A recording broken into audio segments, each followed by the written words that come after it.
Welcome back, Keepers of the Flame. What a doozy. What a freaking doozy. Okay, we're out the other side. It's all good. It's all good.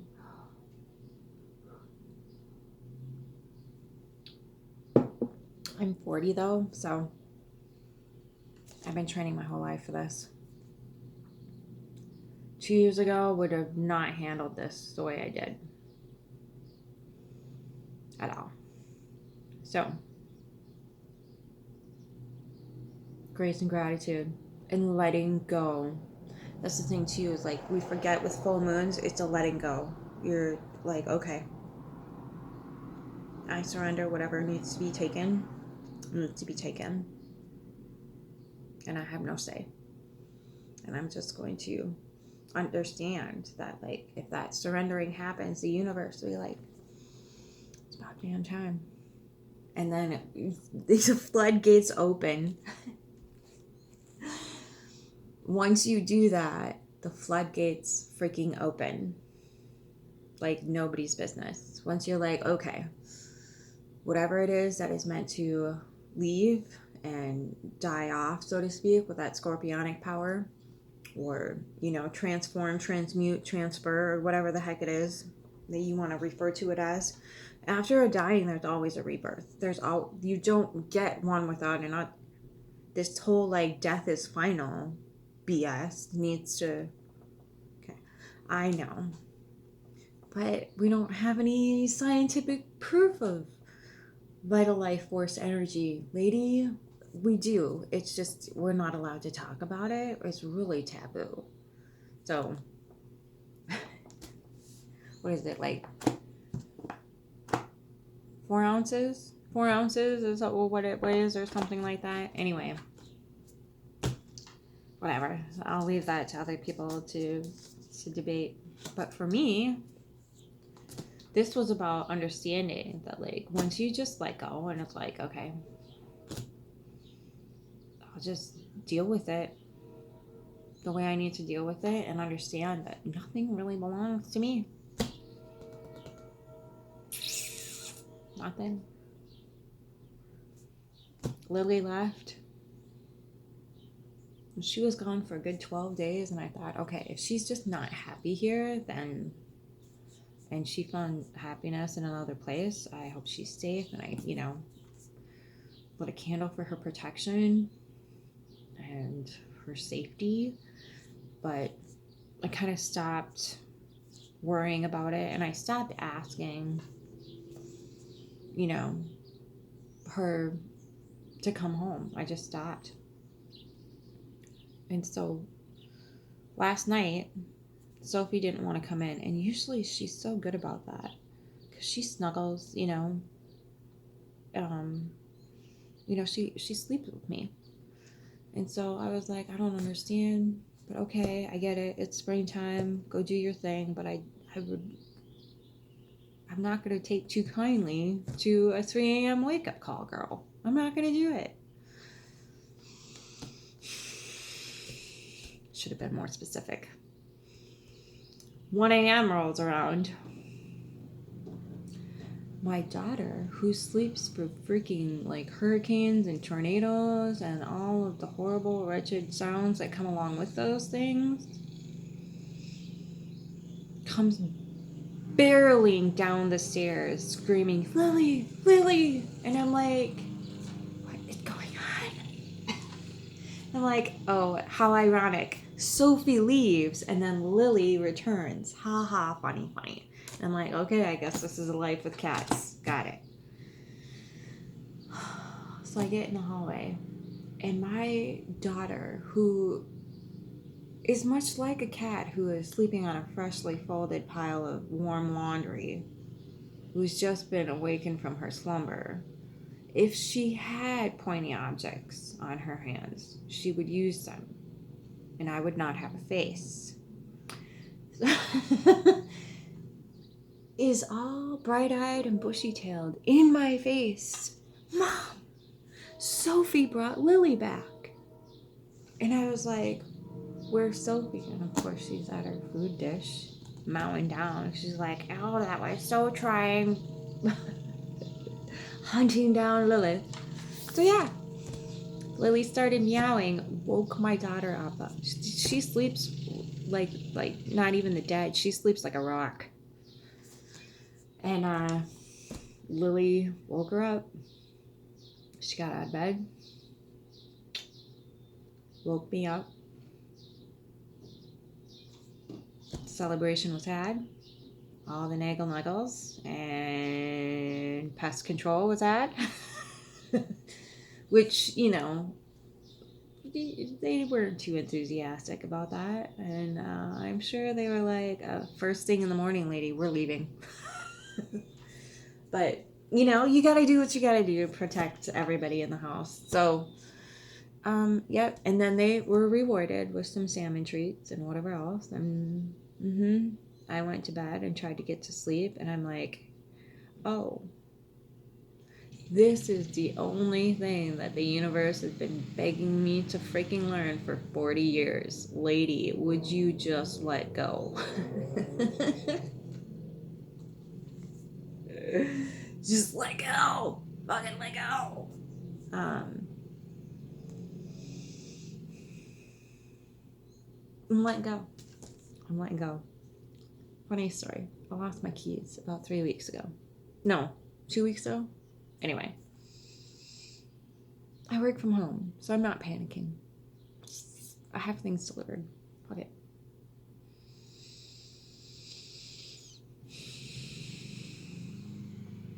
And then I dialed my clock back. I call it my clock, the natal chart. I dialed it back to the last time, or not the last time, but like I dialed it back to when I got in a car accident. Because I've been getting a lot of readers, or even on YouTube, are like, hey, Gemini, that's my moon, do not, you know, get in your car on this day, or Gemini, be careful in your car. So thank you, guidancers. But universe went one step further on that. Is like, we are not gonna, I cannot find them for the life of me. I've turned my house upside down. But what's creepy is things that I lose, like rando stuff like that, will pop up randomly in like the weirdest of places. So I'm not mad. I'm not worried. I'm chilling right now. Because when I dialed that clock back, pretty much the exact same placements as where they are right now. On a few different aspects. I wrote them down and I can't remember what they are off the top of my head. But it has to do with my Gemini moon. It was like, okay. Again, surrendering. I'm not mad. My Sagittarius cluster is backing my ass up. And I'm like, okay, uncle, or, you know, white flag thing. So I am being taken care of, loved, and supported, whether I like it or not, whether I realize it or not.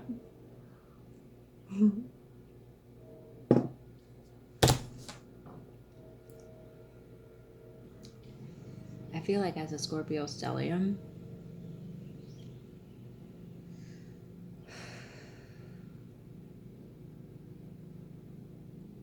I just keep wondering who the fuck I am. I'm like, even the girl I was 2 years ago, or the lady, the woman, the human I was 2 years ago. 9 day. That last eclipse, quit one of my jobs, got 2 cats, started a YouTube channel, reading tarot cards of all things.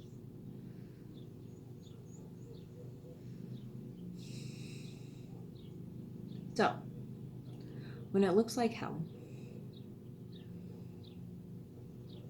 let it feel like hell for a hot second and work through it. Don't deflect, don't distract. Because I don't smoke anymore, I don't drink anymore, I haven't spent a whole lot of time on the internet. I do a few things, but like it's mostly to like listen. And then I did watch a video on the Theosophical Society channel with William Meter talking about esoteric astrology, and I'm going to do reads on that. So it's a coming to an understanding that, and I think I've always known this really deep down, and I've avoided it like the plague, but at the same time I've become susceptible to, because I was avoiding of it, like it attracted other people that were like that. Because the manipulation, the control, the lying, and whatever else. I'm like, that doesn't bring about any good outcomes. It never has, and it never will. And I've always like seen that, so I've kind of never stepped into that mode willingly. And maybe on a subconscious level, that was like a modality that not only I was attracting, because I was attracting it, it was asking it to bring it out to the light. So when we are avoiding something or neglecting something, or what do you call it? Disassociating from something, reality, whatever it is, you're actually feeding whatever wolf that is. You're feeding that ghost, that wolf, that thing, that entity, and it's going to keep attracting that same like thing into your life. People who control, lie, manipulate. Because it's asking you to bring those things up to heal it, not to embody it. And I thought when those things came up for me, I thought it was an asking to embodiment. And those were things that I wanted nothing to do with. And that's the problem, is because I thought it was an invitation to embody, I rejected it by accepting it and saying, okay, this is why we can't be friends. This is why you can't have nice things. This is why we're not going to lie. This is why blah, blah, blah. If you sit with yourself and literally walk yourself through how and why all of these things do not work out in anyone's favor, much less your own, then everything, because that hell and heaven, right, it's always right here, kids, always right here. When you can come to an understanding that those things are not an invitation to embody, like say an emotion would be, because a lot of times we confuse emotion with like, oh, because I'm feeling this way, I can act this way. No, I'm feeling this way because something in my environment is wanting my attention, and that attention is to go on the inside. We tend to want to take it outward, but when we sit with, okay, that situation triggered me, so therefore I'm going to look at the lies in the situation. Where is it? How did it come about? Where's the manipulation? How did it come about? Where did it come from? Who did it stem from? And what are the measures that you can take to not, how can I put this correctly? What are the measures I can take? I keep wanting to say rectify. That's not a good word. What are the measures I need to take in order to overcome this invitation and see it for what it is, and then mend that so it does not keep popping up? So you're being asked to assess, not to assimilate always, or not to invoke. You're being asked to just look at it, not take it in. And that's what emotion is for. It's energy and motion. Where are you going to put your energy? Where are you going to take that motion towards? Okay?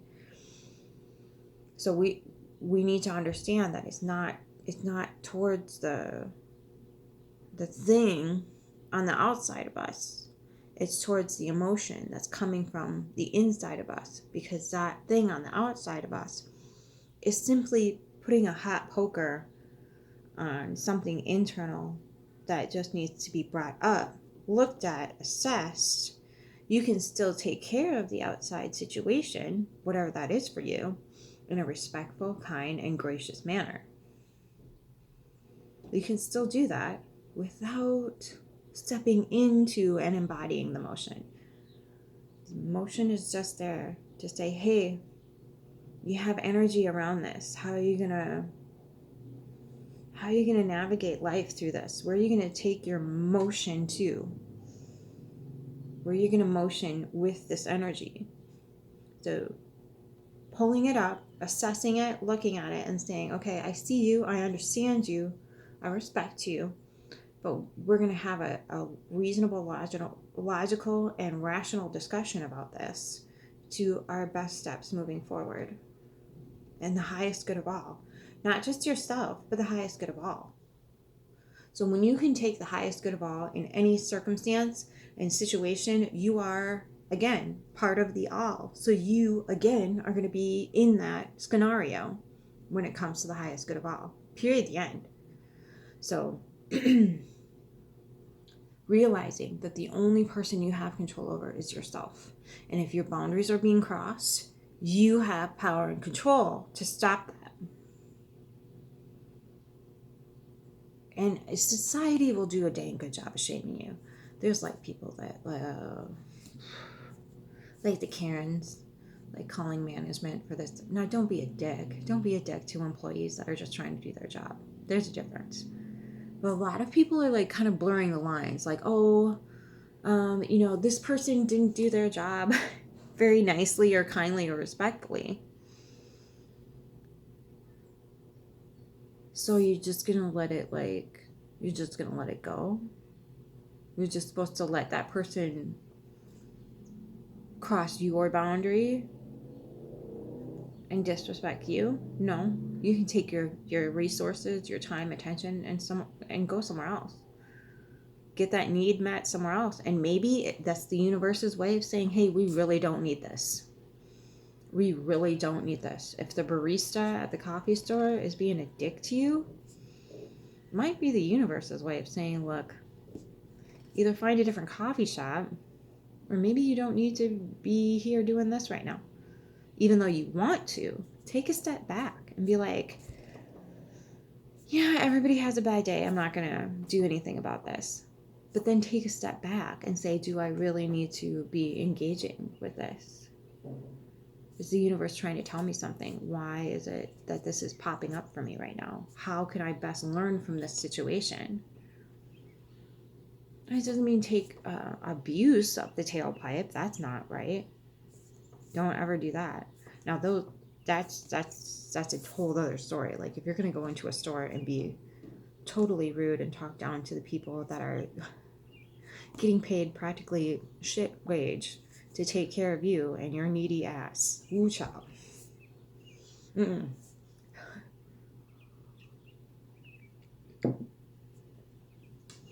That was a major thing during COVID when we finished lockdown. The majority of us figured out, oh, we could have shit delivered.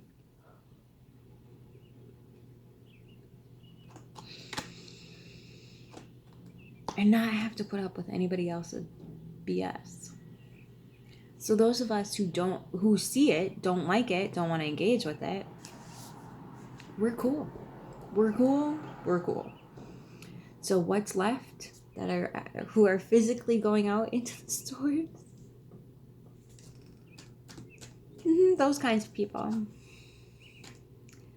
So understand, everybody's allowed to have their bad days, but you're not allowed to abuse other people because you're having a bad day. That's just not how the cookie crumbles. And yes, if that happens from an employee or from a guest, customer, whatever you want to call them, somebody needs to be alerted to it. And no, you don't need to put up with it.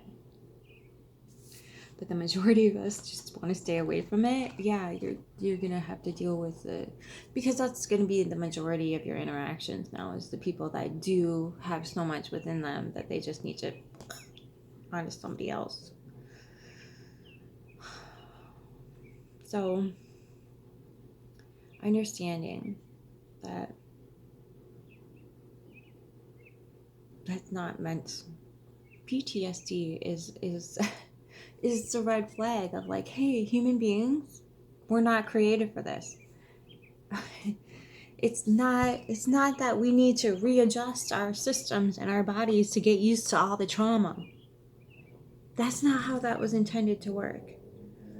You change when a plant won't grow, or when a plant gets diseased, or when a plant does this, that, and the other thing. You change the plant's environment. You don't ask the plant, look, we're not going to get much rain this year. You're just going to have to suck it up. Pun intended. And then just get angry at the plant when it refuses to grow or, live. That's the most idiotic, stupid, whatever you could possibly do. You say, okay, I'm going to give you a little bit of water here and there, in between. You let me know when you need it, okay? Okay. That's what you tell the plant. You don't tell the plant to buckle up, buttercup. Here's a healthy dose of PTSD coming your way. That's what you don't do that. You don't say, well, this is just what we have to live. No, you change the living conditions. You don't change the human.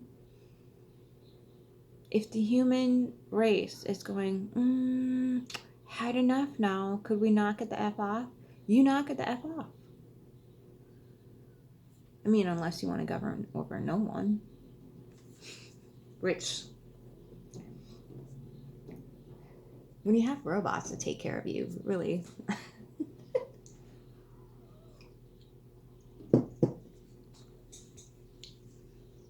Just saying. Take your dark scorpionic ass somewhere else. We're going to do reads on esoteric astrology, because it's fucking shit.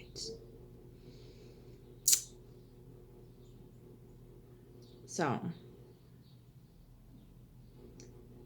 esoteric astrology, the purpose of soul transformation versus the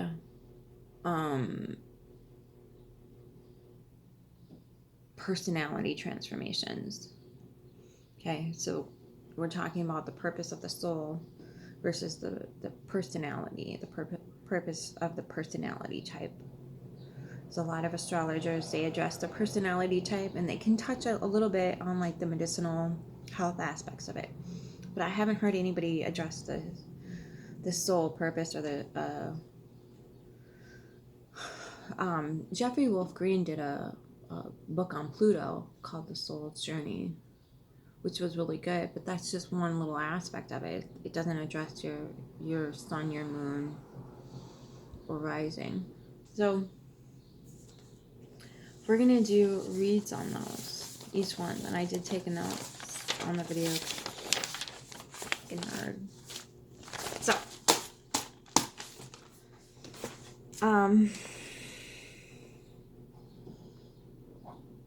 yeah, we're just gonna get into it.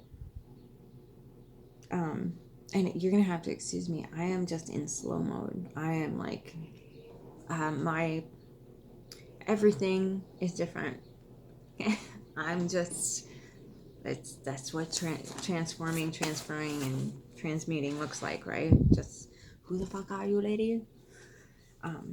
Again, it was in the moon was in my sign. So, and I did the, watching what you eat, watching the intake, the outtake, the input, and I did some soul breathing and whatever else. I did some serious self-care.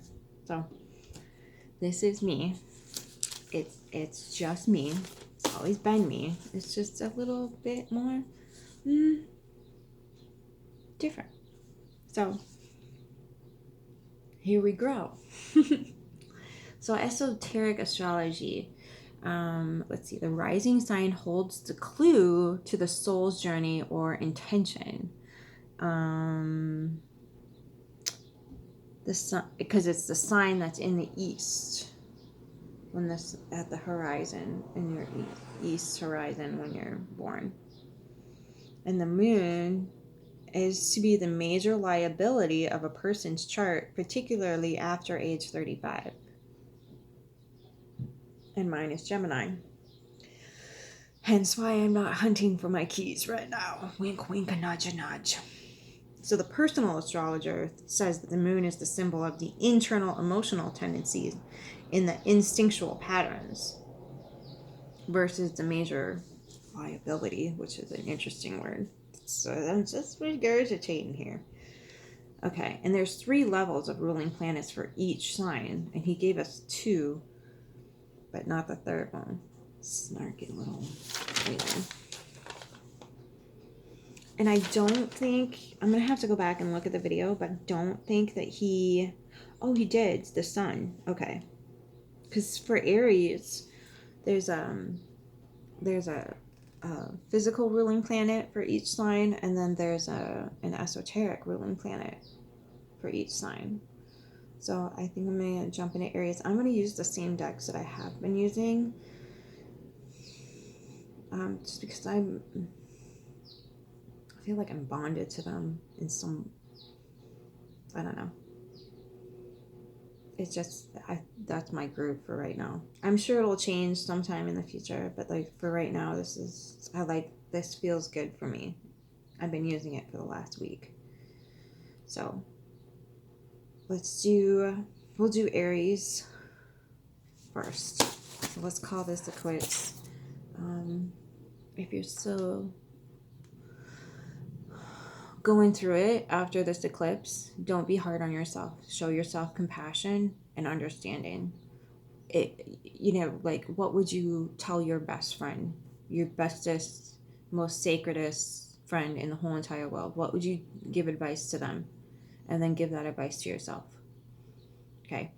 And again, if you are stepping into the good, bad, evil, what's the opposite?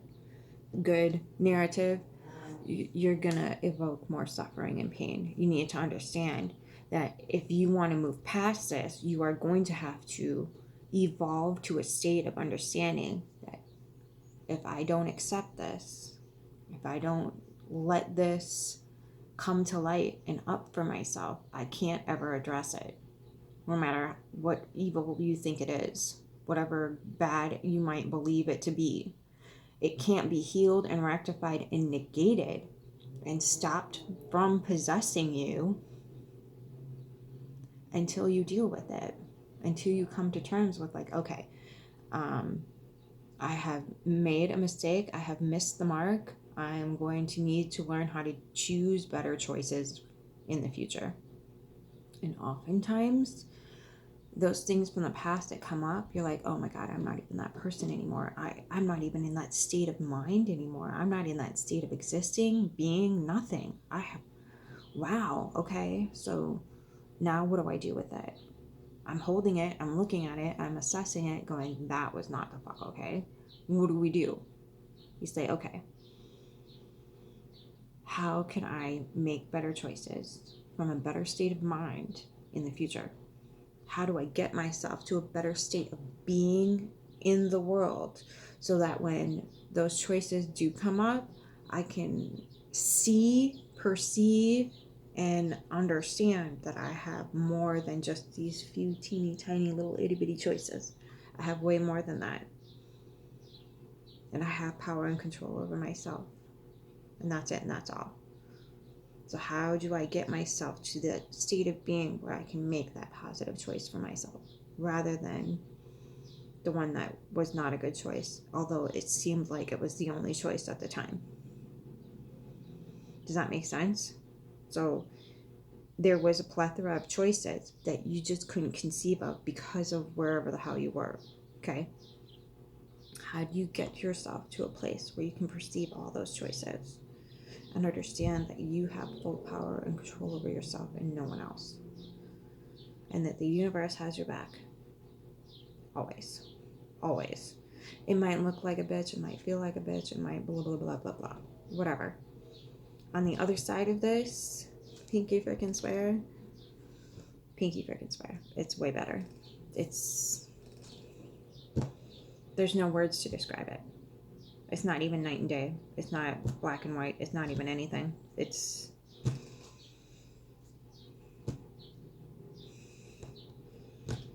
I don't know. I I feel like I'm on a different planet. I don't know what I don't know what to tell you. I don't know a frequency dimension thing. It feels weird to talk about that stuff though, because I feel like I'm living lifetimes within lifetimes at this point. Like I might be like my inner world might be a cat. I got 9 lives or something. I don't know. But what I can tell you is put your sights on getting yourself to a state of existence where you can perceive of having all of those different options and understanding that when you can prospectively take that highest good of all, oh vicious savage, that everything's going to come to fruition and to light. Okay? We're going to do Aries read here in a little bit. Love you. Keep your flame.